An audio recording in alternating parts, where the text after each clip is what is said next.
Hi guys, you're welcome back to my channel. It's Pepe Styling here. In today's video, we're going to learn how I made this beautiful kimono two-piece. If this is what you're interested in, kindly keep on watching. If you're new to the channel, you're welcome.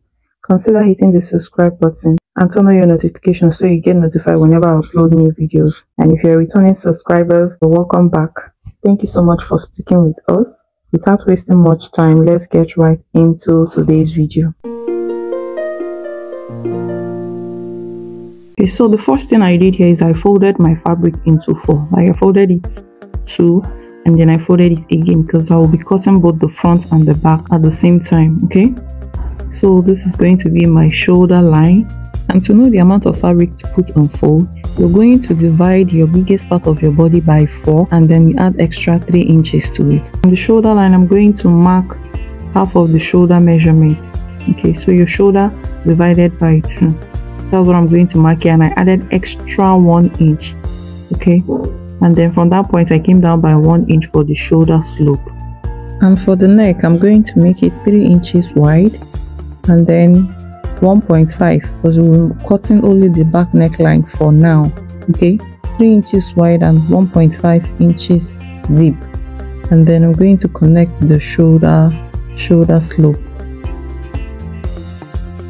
And from this point, I'm going to mark the armhole depth. Okay, so usually the armhole depth is your bust circumference divided by 6 plus 1.5.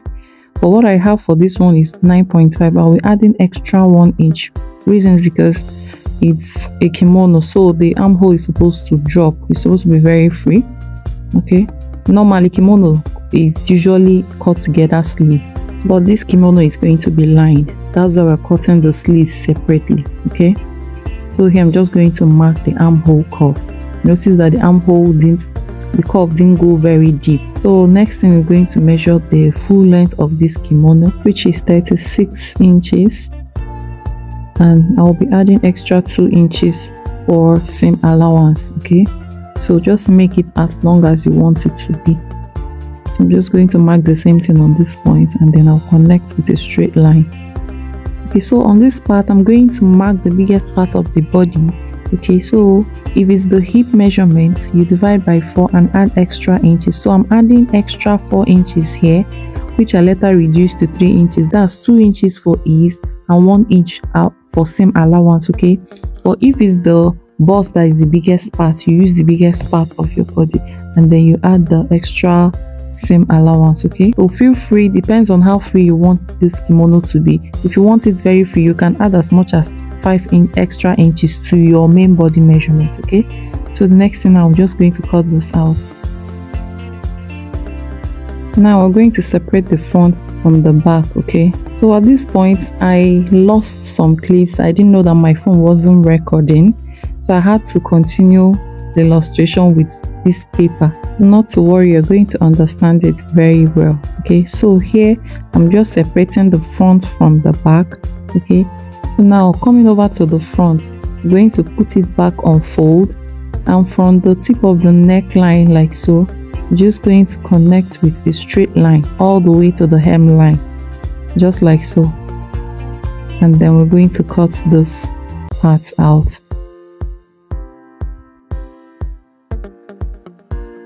So this is what it should look like for the front, and then when you get the back piece, placing the front on the back, this is the way it's going to look like. Okay, so for that opening in front, we're going to be cutting out a long cape that will run all through to cover up that space. Okay, so the next thing I'm going to do now is to cut the sleeve. So the length of the sleeve is 18 inches, and for the armhole curve, because it's a little bit bigger, we're going to get the main dress and then measure out the armhole. So what I have is about 16 inches, so I'm just going to use that to draw out the armhole for the sleeve. I'm going to measure it to be sure that it's up to, then here is 16 inches, and I'm just going to take that mark and roll it all the way to the M line. So the wideness of this sleeve is 15 inches.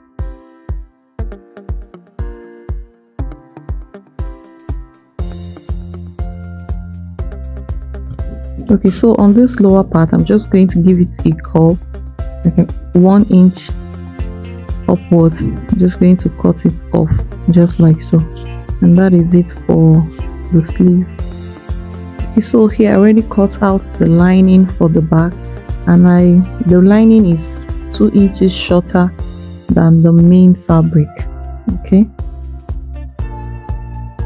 so the first thing I'm going to do now is to open it up just like so, then placing the lining on it, right sides facing each other. I'm going to match the lower part, and then I'm going to go and stitch this with 1/2 inch. Also for the front, the lining is also 2 inches shorter than the main fabric, just like the back one. So just going to place the lining right side facing each other. I'm going to go and join with 1/2 inch on this part, and also do the same for this second part, right side facing each other, we join with 1/2 inch. So here I've done that, I've stitched that lower part. So you're just going to pull the lining upwards like so to match the shoulder and the armhole, and then we're going to go and stitch on the side with 1/2 inch. Okay, we're also going to do the same for the front. We're going to bring it forward like so, pull this up to the shoulder line to match the shoulder and the armhole, and then we're going to go and stitch only on the side, just on the side with 1/2 inch. We're not going to be stitching the center front. So this is what I have when I'm done, and I've also ironed this out. This is the front and this is the back. So the next thing we're going to do now is to bring the front piece, placing it on the back, right sides facing each other. We're going to grab the main fabric just like so. We're going to go and join with 1/2 inch. So we're going to join the lining separately. Okay, so I'm just going to hold this down with pin first, and then we're going to take the lining and push it over this. So just watch what I'm doing. Over to this other side, we're going to hold only the lining as well, hold it down with pin, and then we're going to go and join with 1/2 inch. Okay, so when you do that very well, this is what it should be. The joining on the shoulder is going to be tucked in between the lining and the main fabric. So we're going to repeat the same thing for this other side as well.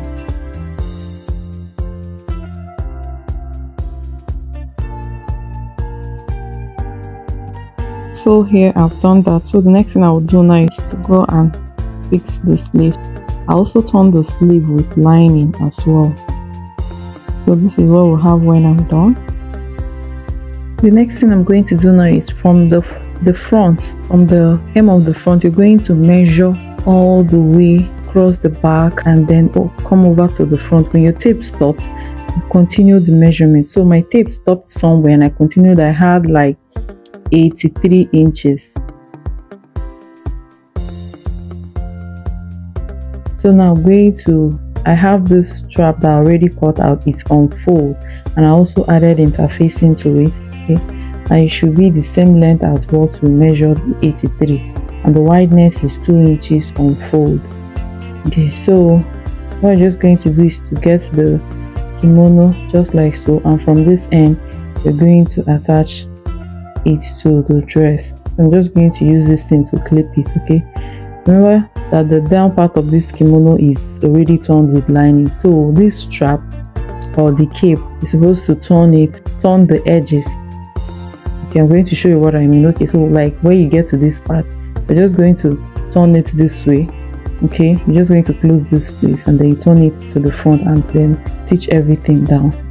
And that is basically it for this kimono.